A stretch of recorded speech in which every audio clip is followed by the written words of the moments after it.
Hi there, today is January 26th, and I have my puppy in my arms. It's actually my daughter's puppy. He's seriously the cutest thing in the world. Um, you know, I just want to talk today about money and how we have all been programmed in different ways to believe different things about money.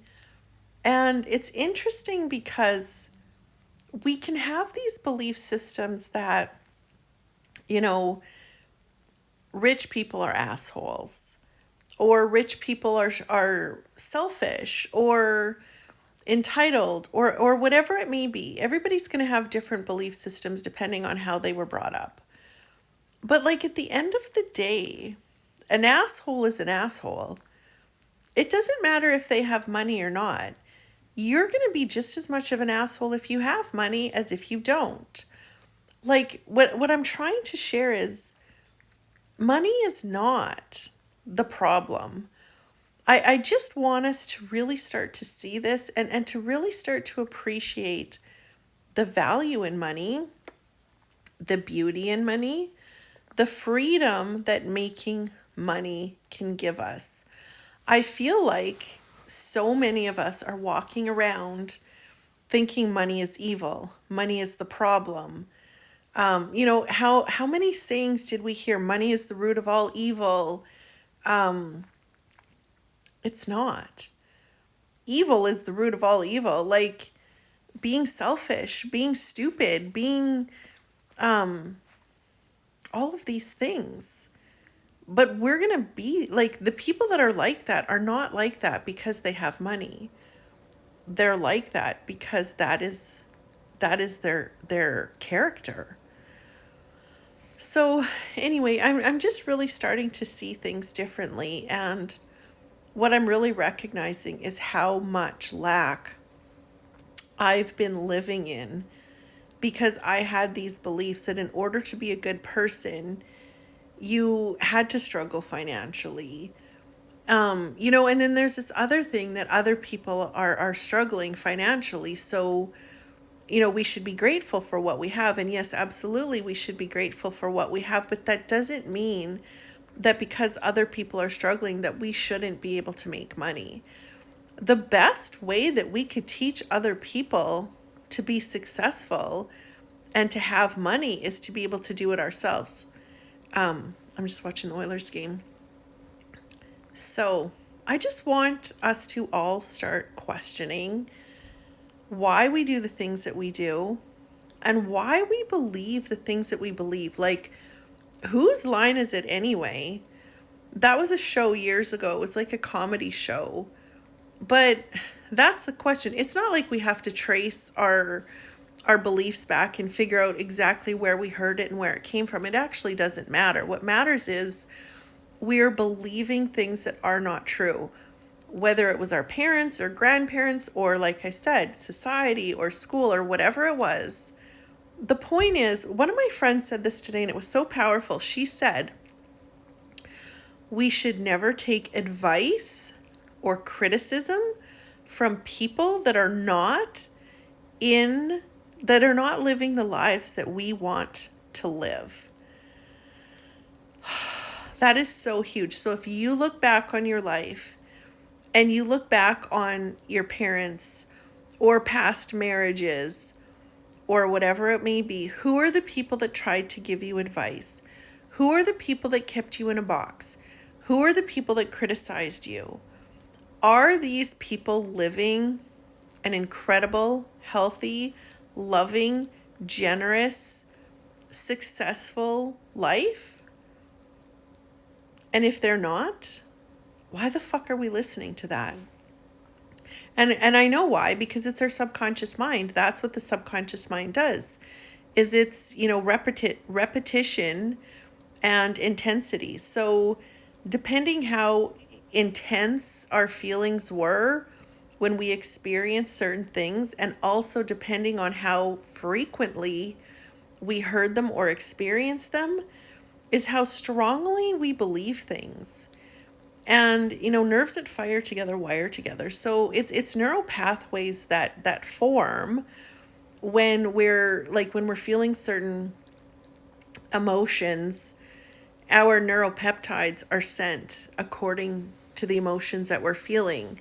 So our neurons believe, or the neural pathways are what are created to keep us believing the stories that we told ourselves about why we're feeling the emotions.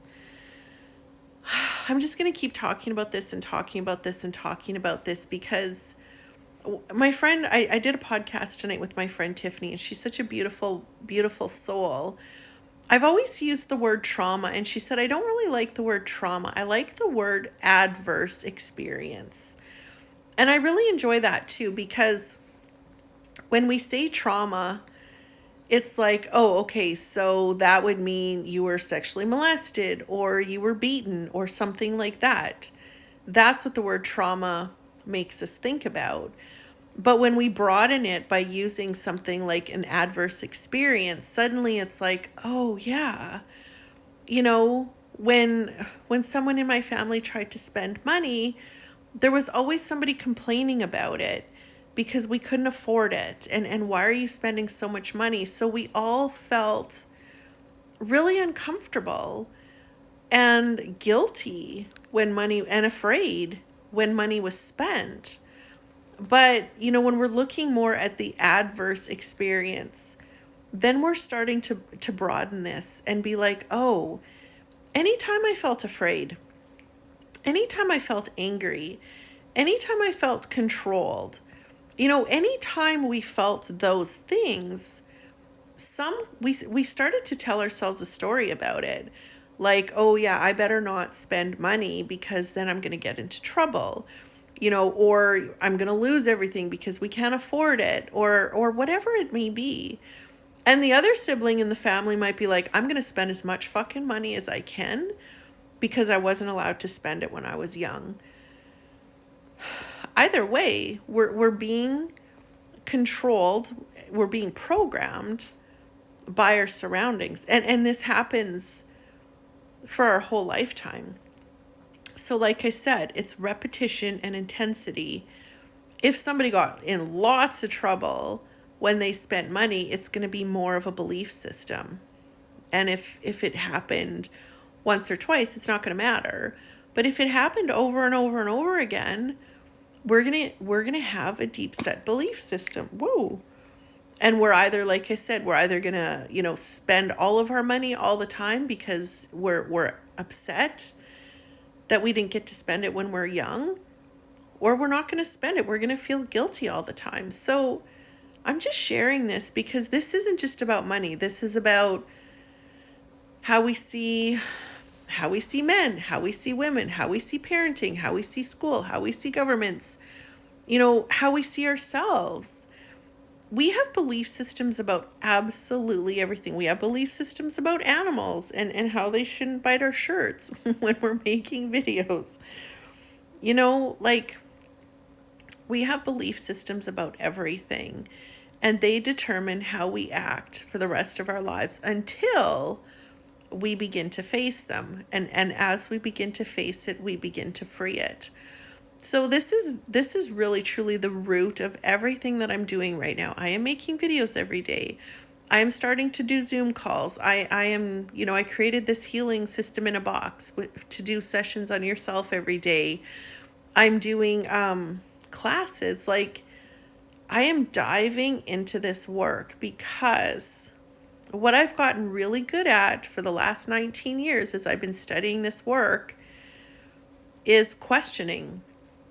Why do I do the things that I do? And not to get the answer from where as to where it came from, but to start to see that, holy shit, this isn't my belief. This is somebody else's. This isn't my limit. This is somebody else's. This isn't my fear. This is somebody else's. So now we get to keep working on this every day. I'm going to keep talking about it. I'm going to keep working on it. I'm going to keep, you know, putting out videos and doing everything that I possibly can to help you begin to